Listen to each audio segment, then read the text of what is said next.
2016-ലും 2021-ലും ചില നിർഭാഗ്യകരമായ സാഹചര്യങ്ങൾ മുൻനിർത്തി അവിടെ പരാജയമുണ്ടായി.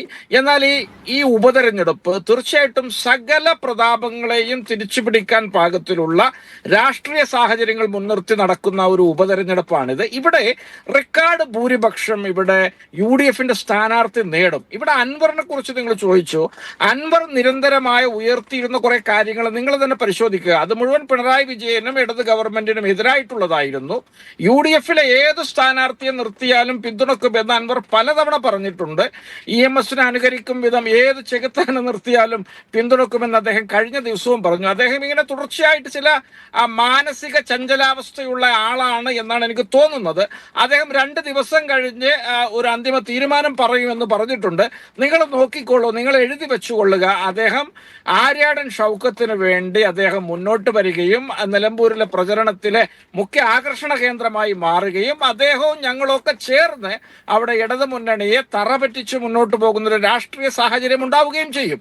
പിന്നെ കോൺഗ്രസിനെ സംബന്ധിച്ചിടത്തോളം UDFനെ സംബന്ധിച്ചിടത്തോളം ഞങ്ങളുടെ സ്ഥാനാർത്ഥി ആര് എന്നുള്ളത് അന്തിമമായിട്ട് നിശ്ചയിക്കുക ഞങ്ങളാണ്.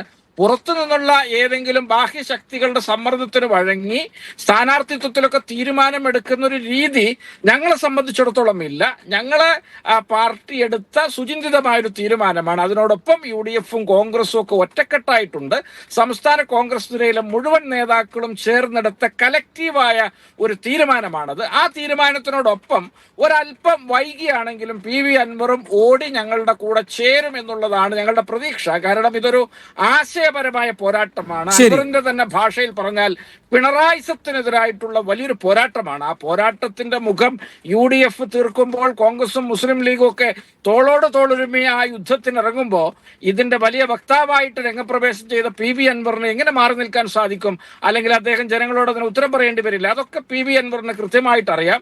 അദ്ദേഹം 2 ദിവസത്തിനകം അദ്ദേഹത്തിന്റെ എല്ലാ പഠനവും പൂർത്തിയാക്കി സമ്പൂർണ്ണ പിന്തുണയുമായിട്ട് ഞങ്ങളുടെ കൂടെ ഉണ്ടാകും എന്ന ഉറച്ച പ്രതീക്ഷ, അത് ഉറച്ച പ്രതീക്ഷയല്ല, അത് സംഭവിക്കാൻ പോകുന്ന ഒരു യാഥാർത്ഥ്യമാണ്. നിങ്ങൾ എഴുതി വെച്ചുകൊള്ളുക. 48 മണിക്കൂറാണല്ലോ PV അൻവർ പറഞ്ഞത്. അത് കഴിഞ്ഞാൽ അദ്ദേഹം ഉറച്ച തീരുമാനമെടുത്ത് ഞങ്ങളുടെ കൂടെ ഉണ്ടാവും. ഞങ്ങൾ എല്ലാവരും ഒത്തൊരുമിച്ചുകൊണ്ട് വലിയൊരു വിജയം അവിടെ നേടുമെന്നുള്ള കാര്യത്തിൽ യാതൊരു തർക്കവുമില്ല. വേണോ? ശരി, ശ്രീ A സമ്പത്ത്, എന്താണ് അൻവറിന്റെ മനസ്സിലെന്നാണ് CPM കരുതുന്നത്?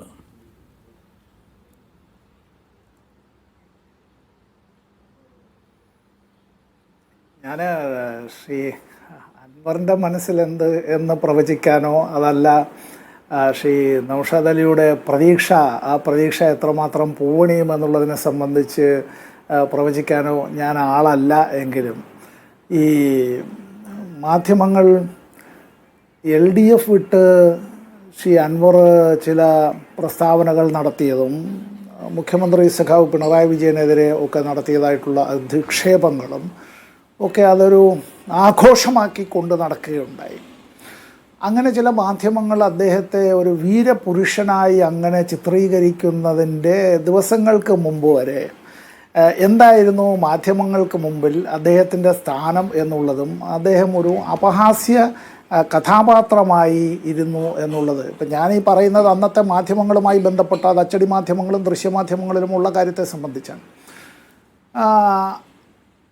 ഒരു വ്യക്തി എന്നുള്ളത് അവർക്കെല്ലാം ഏതെല്ലാം വിധത്തിലുള്ള സ്വാധീനങ്ങൾ ഉണ്ടായാലും, ഇപ്പോൾ ഏത് രാഷ്ട്രീയ പ്രവർത്തകർക്കായിരുന്നാലും അവരുടേതായിട്ടുള്ള സ്വാധീന വലയങ്ങളെല്ലാം ഉള്ളതിനും അപ്പുറമായി രാഷ്ട്രീയ കക്ഷികളും മുന്നണികളും കേരള രാഷ്ട്രീയത്തെ സംബന്ധിച്ച് അതാണ് പരമപ്രധാനം, അതാണ് അടിസ്ഥാനം.